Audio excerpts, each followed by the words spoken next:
कलयुग का जो प्रभाव है ये सबकी बुद्धि में पड़ेगा। जैसे गर्मी है तो किसको नहीं पड़ रही, अब जो एसी में बैठा है उसको वो ताप समझ में नहीं आएगा। ऐसे ही एसी है भगवान नाम। जो भगवान नाम का निरंतर आश्रय लिए हुए निरंतर नाम जप कर रहा है उसके ऊपर कलयुग का प्रभाव नहीं पड़ेगा। शेष कोई भी कितना भी बड़ा तपस्वी हो, कितना भी बड़ा साधक हो, यदि भगवान नाम से रहित है, वो नाम जप नहीं करता तो कलयुग बख्शेगा नहीं, चाहे जितनी बड़ी तपस्या आप कर रहे हो। एकमात्र उपाय है नाम का कीर्तन, नाम का जप, कलयुग से बचने का। नहीं तो कलयुग का बहुत बड़ा प्रभाव है। कलयुग में जिसके पास धन होगा उसी को लोग कुलीन कहेंगे। सदाचारी और सद्गुणी और समाज में प्रतिष्ठित वही माना जाएगा जो धनी होगा, चाहे जितना गंदा आदमी हो।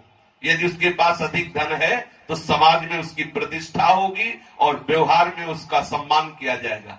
जानते हैं कि 4 हिंसा किए हैं तो जानते उसका कैसे सम्मान होता है। बोले पता है तुम्हें कैसा आदमी, बड़ी दाख है, 4 मर्डर किए हुए। अब आप बोलो निंदनीय आदमी की वंदना की जाएगी, ये कलयुग का प्रभाव। बोले जानते हो बहुत चतुर है, न जाने कितनों को बेवकूफ बना दिया। अरे ऐसे आदमी की निंदा होनी चाहिए कि सम्मान, तो उसका सम्मान होगा। ये कलयुग का प्रभाव है।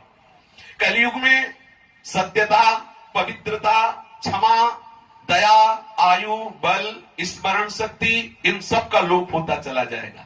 देखो कैसे, बिल्कुल अभी तो 5000 वर्ष ही हुए हैं। जिसके हाथ में शासन होगा वो धर्म और न्याय की व्यवस्था के अनुसार नहीं चलेगा, अपने अनुकूल व्यवस्था के अनुसार चलेगा। जिसके हाथ में शासन होगा वो मनमानी आचरण करेगा। विवाह संबंध के लिए कुलशील योग्यता आदि की परवाह नहीं करेंगे। देखो जो शास्त्र में लिखा है वही हो रहा है, ये कलयुग का प्रभाव है। युवक युवती की पारस्परिक रुचि से ही संबंध माना जाएगा, ना कि शास्त्र या कुल परंपरा आदि से। व्यवहार की निपुणता, सच्चाई या ईमानदारी से नहीं माना जाएगा। जो जितना छल कपटी दंभी होगा वो उतना ही व्यवहार कुशल माना जाएगा। ब्राह्मण की पहचान नष्ट हो जाएगी, कहां रह गया। अब ब्राह्मण बालकों का यज्ञोपवीत केवल एक संस्कार मात्र होता है ब्याह के समय। वो भी वो थोड़ी देर पहन के खूंटी में टांग देते हैं, प्रवाहित कर देते हैं। कोई महत्ता नहीं रह गई, ना तो त्रिकाल संध्या है, न वैदिक मंत्रों का जाप है, न पवित्रता है, भ्रष्ट आचरण है।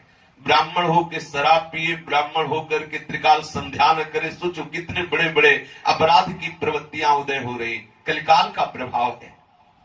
स्त्री और पुरुष की श्रेष्ठता का आधार उनका शील संयम न होकर केवल रति कौशल रहेगा।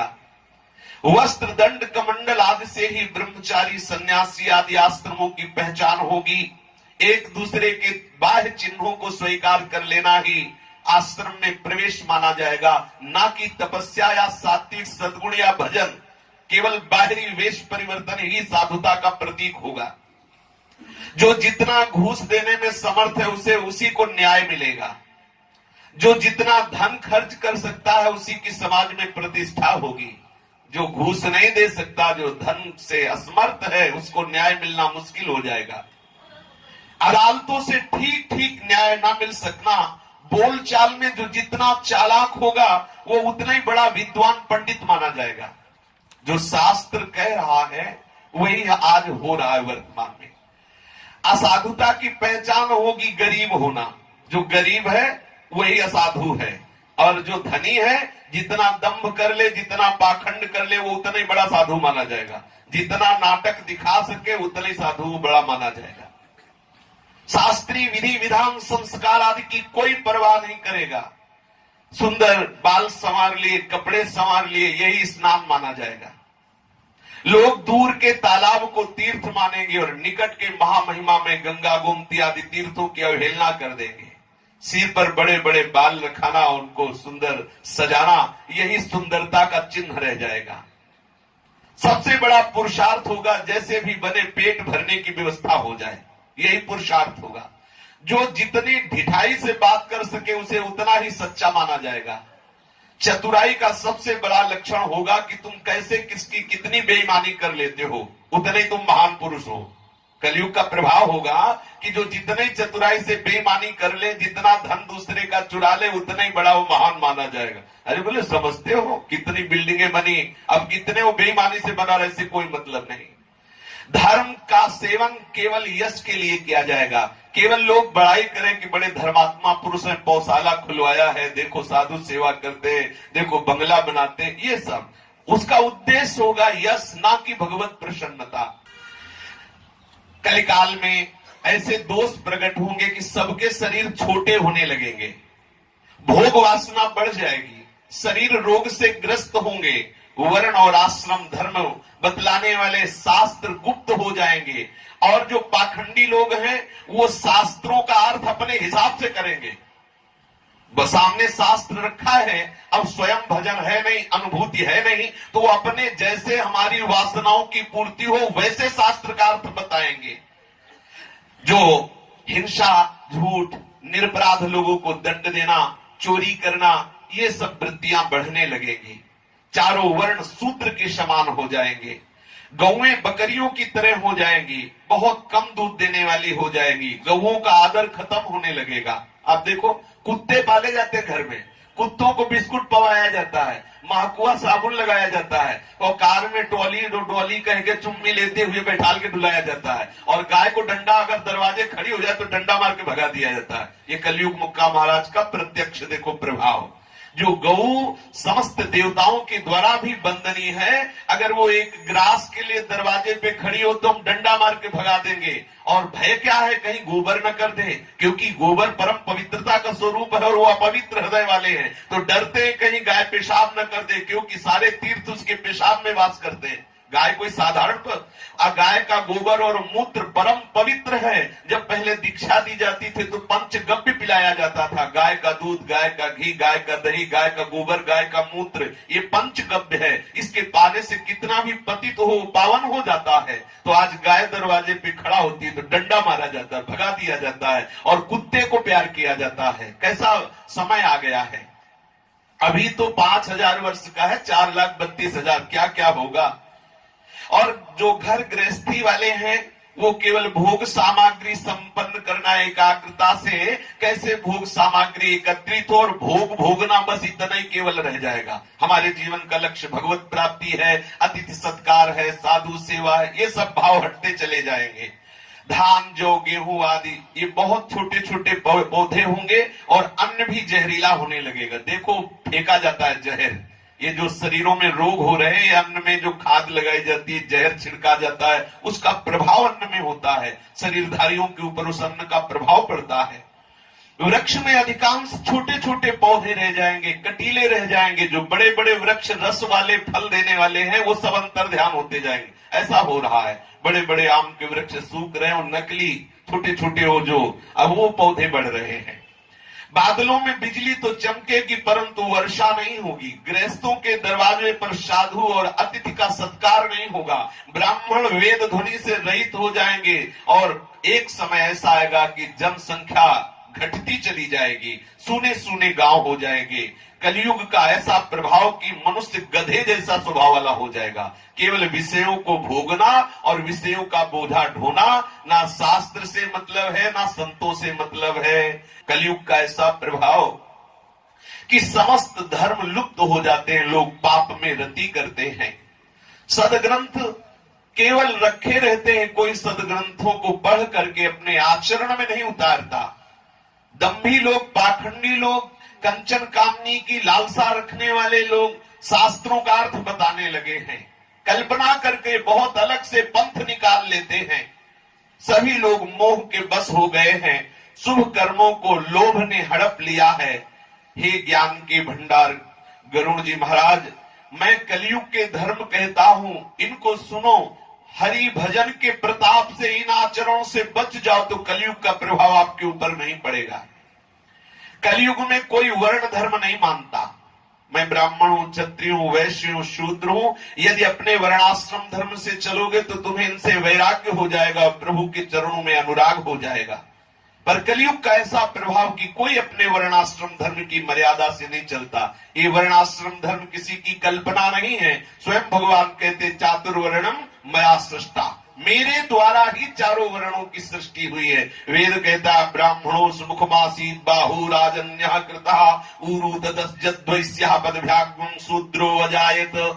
ब्राह्मण भगवान के श्रीमुख से प्रकट हुआ है। यदि वो वेदाध्ययन और भगवत भजन और अपने ठीक ब्रह्मत्व का पालन नहीं करता है तो निश्चित नरकगामी बनेगा। क्षत्रिय भुजाओं से प्रकट हुए हैं, उदर से वैश्य और जंघाओं से चरणों से शूद्र का प्रादुर्भाव हुआ है। सब अपने अपने धर्म का पालन करें तो निश्चित उन्हें वैराग्य हो जाएगा, संसार से भगवत प्राप्ति की योग्यता आ जाएगी।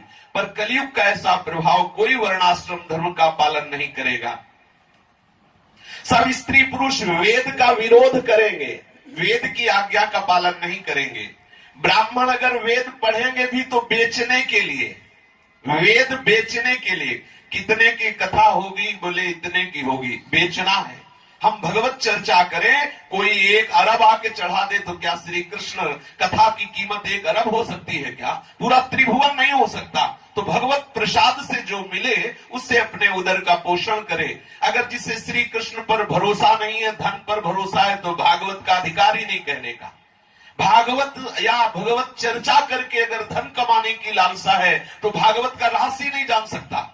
क्योंकि शास्त्र तभी अनुभव में आते हैं जब हम शास्त्र की शरण लेकर के, और जिनका यश गान करते हैं शास्त्र, जब हम उनकी प्राप्ति की लालसा करते हैं तो शास्त्र हृदय में प्रकाशित हो जाते हैं।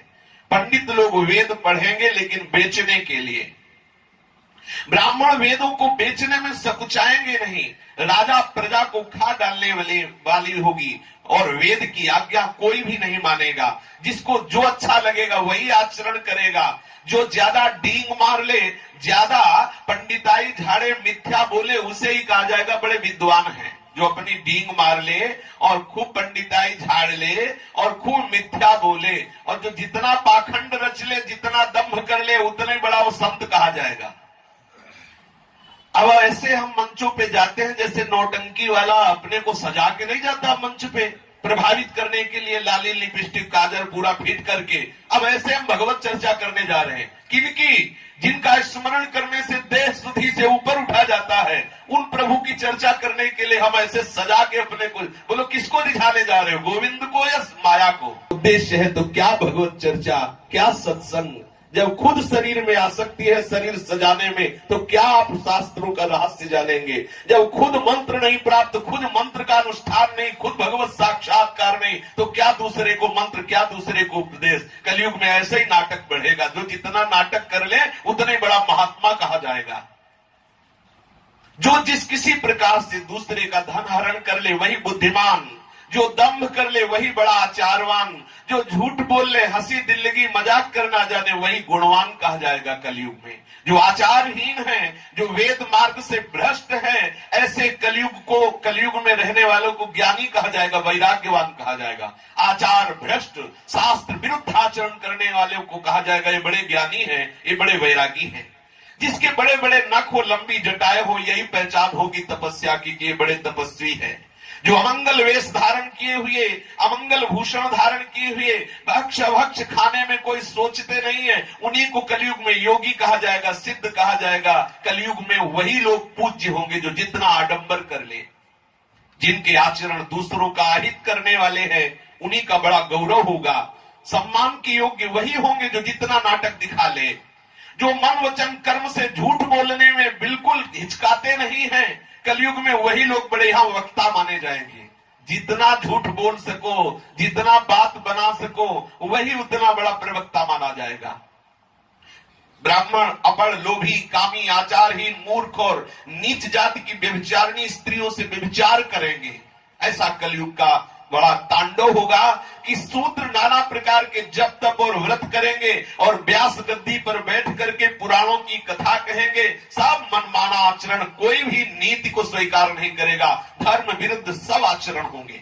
कलयुग में सब लोग वर्ण संकर और मर्यादा से च्युत होने लगेंगे। वे पाप करते हैं और फलस्वरूप दुख, भय, रोग, शोक और प्रिय वस्तु का वियोग प्राप्त करते हैं। वेद सम्मत तथा वैराग्य और ज्ञान से युक्त जो हरि भक्ति का मार्ग है, मोहवश उस पर तो कोई चलना ही नहीं चाहता। नए नए पंथ जिनमें खूब भोगों के लिए छूट है।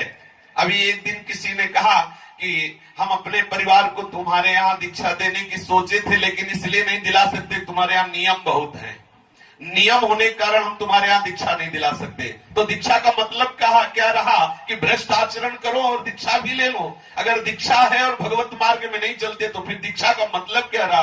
केवल ये बोर्ड लगाने से भगवत प्राप्ति हो जाएगी क्या कि हम वैष्णव हो गए हैं और प्याज लहसुन खाओ, गंदे आचरण करो, धर्म से ना चलो तो वो और अपराध बनेगा। इसीलिए तो कहा, एक न सुने एक नहीं देखा, गुरु शिष्य अंध बधिर कर लेखा। सन्यासी धन खूब एकाग्रता से धन संवारेंगे। जो सन्यासी है, वैरागी है, धन संवार कर खूब इकट्ठा करेंगे। वैराग्य नहीं रहा, विषयों ने उनकी मति का हरण कर लिया। तपस्वी धनवान देखे जाएंगे और दरिद्र पाए जाएंगे गृहस्थ जन। गृहस्थ जन दरिद्र और त्यागी वैरागी धनवंत। कलयुग की बड़ी विचित्र लीला थे तात कहने में नहीं आ रही। जो कुलवती शील सदाचार से युक्त सती स्त्री है उसको ठोकर मार के निकाल दिया जाएगा और जो वैश्या प्रवृत्ति के उसे घर में सजा के रखा जाएगा। माता पिता को पुत्रजन तभी तक मानेंगे जब तक दुल्हन का मुंह नहीं देखा। जब से ससुराल प्याली लगने लगी तब से परिवार के सब दुश्मन नजर आने लगे। माता पिता भाई बंधु सब दुश्मन, क्योंकि ये पत्नी प्यारी लगी, ससुराल साले सलाहकार हो गए। अब माता पिता गुरुजनों की सलाह की जरूरत नहीं है। राजा लोग पाप परायण हो गए, उनमें धर्म नहीं रहा। वे प्रजा को नित्य ही बिना अपराध दंड दे करके उनकी दुर्दशा किया करते हैं। धनी लोग नीच जाति के होने पर भी अपने को धन के प्रभाव से सर्वश्रेष्ठ साबित करना चाहते हैं। ब्राह्मण केवल जनेऊ मात्र रह गया है। नंगे बदन रहना तपस्वी का तपस्या का चिन्ह माना जाएगा।